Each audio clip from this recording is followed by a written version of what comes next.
ሰላም ውድ ቻናሌ ቤተሰቦች እንኳን ወደዚህ ቻናል በሰላም መጣችሁ። ዛሬ ደግሞ በጣም ቀላልና ፈጣን ቆንጆ የምሳ አማራጭ ይላችሁ መጥቻለሁ። እሱ ምንድነው? ሽሮን ከቆስጣ ጋር ነው። በጣም ቀላል ነው አሰራሩም። እንደዚህ እንደምታዩት ዘይት ድስቴ ላይ ዘይት አርጌ አግዬ ሽንኩርቴን ጨምሬበታለሁ። የምትፈልጉትን ያህል መጠን ሽንኩርት አርጋችሁ ሽንኩርታችሁን መጀመሪያ ታበስላላችሁ። ሽንኩርቴ እንደዚህ ከተጠበሰልኝ በኋላ ነጭ ሽንኩርት ጨምርበታለሁ ማለት ነው።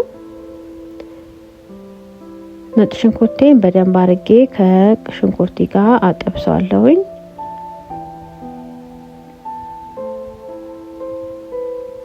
ሽንኩርቴ እንደዚህ በደንብ ተጠብሶልኛል። አሁን ከትፌ ያዘጋጀሁትን ቆስጣ እጨምርበታለሁ ማለት ነው።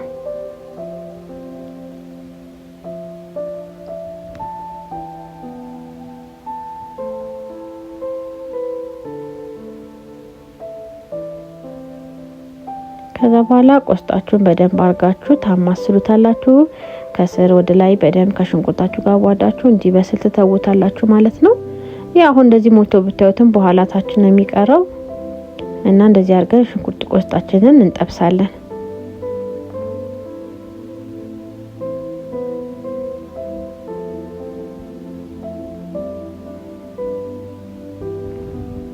እሺ አሁን እዚህ ጋር ደግሞ ቆስጤ እስከሚጠበስልኝ የሽሮ ብጥብጥ እንሰራለሁ ማለት ነው። ቀምኩትኝ 3 የሾርባ ማንኪያ መጠን ሽሮ ነው።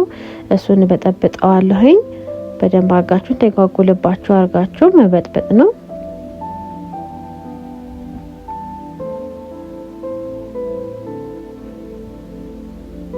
እዚህ ጋር በደንብ ማወቅ ያለባችሁ በጣም እንዳይወፍርባችሁ ሽሮአችሁ ማለት ነው። እንዳይበዛባችሁ ላላና ቀጠን አርጋችሁ ነው።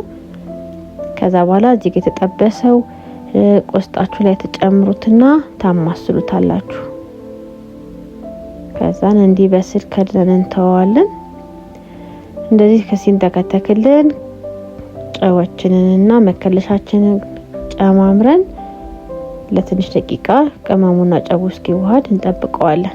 እንደዚህ ቆንጆ ደርሶልናል። ቃሪያችንን ጣል ጣል አድርገን መመገብ ነው ማለት ነው። በዚህ መንገድ ሞክሩት። በጣም ጣፋጭ ነው። እጅ እስከወረጥማል። ሁላችሁም ቢሰዎች ሞክሩት። በሌሎች ቪዲዮዎች እስከነገናኝ ድረስ መልካም ጊዜ። አመሰግናለሁ። ሰብስክራይብ፣ ላይክ እና ኮሜንት እንዳይረሳ።